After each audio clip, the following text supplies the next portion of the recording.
السلام علیکم ورحمۃ اللہ وبرکاتہ۔ وضو کی فضیلت اور وضو کرنے کے فوائد۔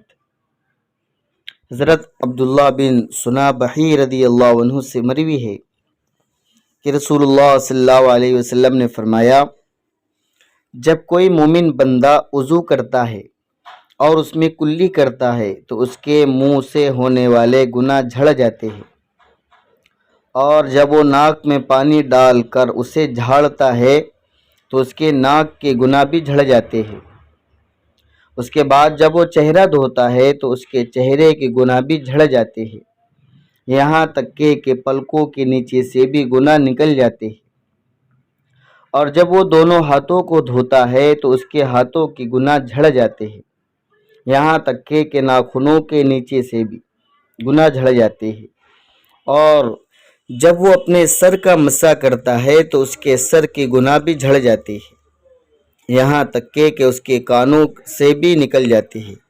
اور جب وہ اپنے پاؤں دھوتا ہے تو اس کے پیروں کے گناہ بھی جھڑ جاتے ہیں، یہاں تک کہ پاؤں کے ناخنوں کے نیچے سے بھی گناہ نکل جاتے ہیں۔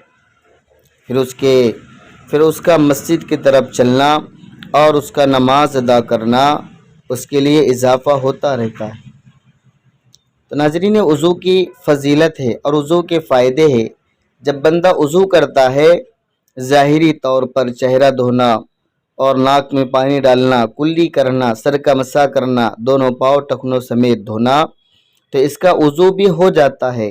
اور اس کا فائدہ یہ ہے کہ اس وضو کی برکت سے اس کے ہر عضو سے گناہ بھی جھڑ جاتے ہیں۔ اس وجہ سے زیادہ تر گناہ کے امکانات انہی جگہوں سے ہوتے ہیں۔ اس وجہ سے وضو کے اندر ان اعضاء کا دھونا بے حد ضروری ہے۔ اور اللہ کے نبی صلی اللہ علیہ وسلم نے فرمایا کہ وضو یہ نماز کی کنجی ہے، اور نماز یہ جنت کی کنجی ہے۔ اس لیے ہمارا وضو صحیح ہوگا تو ہماری نمازیں صحیح ہوں گی۔ اور جو فضیلت ہے وضو کی کہ وضو کے ذریعے سے گناہ جھڑ جاتے ہیں، تو وہ فضیلت کے ہم مستحق بن جائیں گے۔ اس لیے وضو کے کل 4 فرائض ہیں۔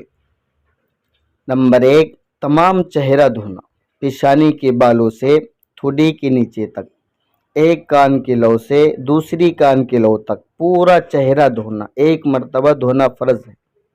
نمبر 2، دونوں ہاتھوں کو کونیوں سمیت دھونا، یہ دوسرا فرض ہے۔ اور نمبر 3 ہے چوتھائی سر کا مسح کرنا، پورا سر کا مسح کرنا سنت ہے، اور چوتھائی سر کا مسح کرنا یہ فرض ہے۔ اور نمبر 4 ہے دونوں پاؤں ٹخنوں سمیت دھونا۔ تو یہ مکمل وضو کا طریقہ ہم سیکھیں گے اور صحیح ہم سنت کے مطابق وضو کریں گے تو انشاءاللہ ہمارا وضو بھی ہو جائے گا۔ اور وضو سے ہونے والے جو فائدے ہیں، گناہ کا جھڑ جانا، تو ہمارے گناہ بھی جھڑ جائیں گے۔ اللہ نے قرآن کریم میں فرمایا، یا ایھا الذین آمنوا اذا قمتم الى الصلاة فاغسلوا وجوہکم وایدیکم الى المرافق وامسحوا برؤوسکم وارجلکم الى الکعبین۔ یہ چاروں فرض اللہ نے قرآن کریم میں بیان فرمائے ہیں کہ ایمان والو، جب تمہارا نماز کے ارادہ ہو تو تم فاغسلوا وجوہکم، اپنے چہرے کو دھو، وایدیکم الی المرافق، اور دونوں ہاتھوں کو دھو، سر کا مسح کرو، اور دونوں پاؤں ٹخنوں سمیت دھو۔